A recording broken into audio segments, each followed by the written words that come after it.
Rais wa Ukraine Volodymyr Zelensky amemwambia rais wa Marekani kwamba Urusi inaisaidia Iran katika mapigano yake huko Mashariki ya Kati, akisema sasa Warusi hasa kupitia rais wake Vladimir Putin ameamua kupigana vita viwili, kwanza kuwapiga wa Marekani huko Mashariki ya Kati na kuwapiga wa Ukraine. Zelensky amesema kwamba Urusi inausaidia utawala wa Kiislamu wa Iran katika mapigano dhidi ya Marekani, huku rais wa Marekani Bwana Donald Trump akipanic akisema kwamba ikiwa Urusi na China zinashiriki katika vita hivi, basi jambo zito litawakuta.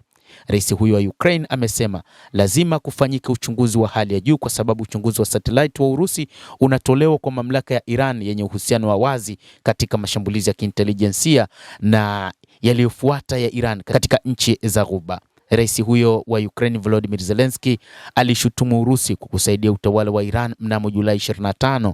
Sio mara ya kwanza kwa ushirikiano wa Urusi na Iran kuangaziwa. Urusi na Iran zimekuwa zikifanya kazi pamoja kwa miongo kadhaa. Hata hivyo, uamuzi wa Ukraine wa kuangazia uhusiano huo unakuja wakati Iran ikitishia Ukraine kwa uwezekano wa mashambulizi ya makombora kujibu mashambulizi ya meli yake iliyoshambuliwa na Ukraine katika bahari ya Caspian. Zelensky alimwambia rais wa Marekani Bwana Trump kwamba nitawaagiza maafisa wetu wa kijasusi kushiriki na washirika wetu habari tulionayo kuhusu usaidizi mpya wa Urusi katika utawala wa Iran tangu mwanzoni mwa mwezi wa Julai. Tumerekodi uchunguzi wa satellite wa Urusi katika mataifa ya Ghuba na vituo vya kijeshi vya Marekani vilivyoko huko, alisema rais huyo wa Ukraine Volodymyr Zelensky. Aliongeza kuwa picha hizi baadaye zinaonekana nchini Iran.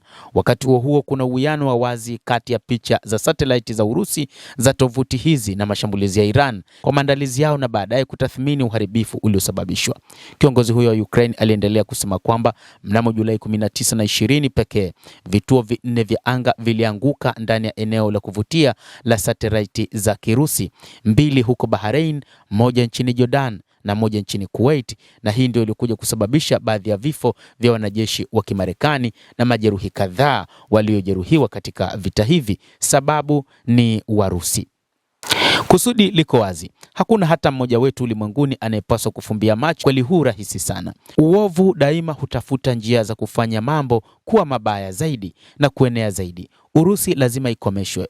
Vita hii lazima ikomeshwe. Shinikizo kwa mchokozi lazima lifanye kazi. Vita viwili vimeunganisha rasmi mataifa haya. Kupitia gazeti la Wall Street Journal, Yaroslav Trofimov, mwandishi mkuu wa masuala ya kigeni katika gazeti la Wall Street Journal, aliandika kwamba vita hivyo viwili vimeunganishwa rasmi. Iran inasema shambulizi la ndege isiyokuwa na rubani ya Ukraine katika meli yake katika Caspian limemuua baharia mmoja.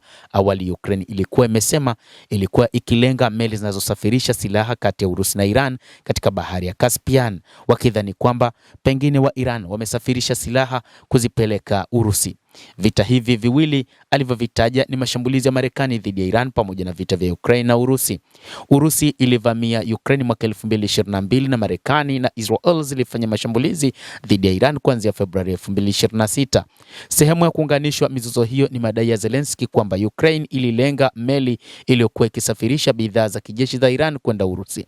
Pia tumepata matokeo makubwa sana kwa mashambulizi ya masafa marefu katika bahari ya Caspian, ikiwa ni pamoja na meli zinazotumiwa katika shehena za kijeshi zinazohusisha Iran pamoja na meli za kivita, anasema Zelensky.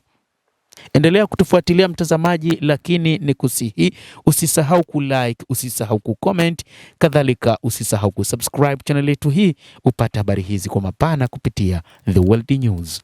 Mimi ni Adam Hussein, endelea kuwa nasi wakati wote, endelea kutufuatilia.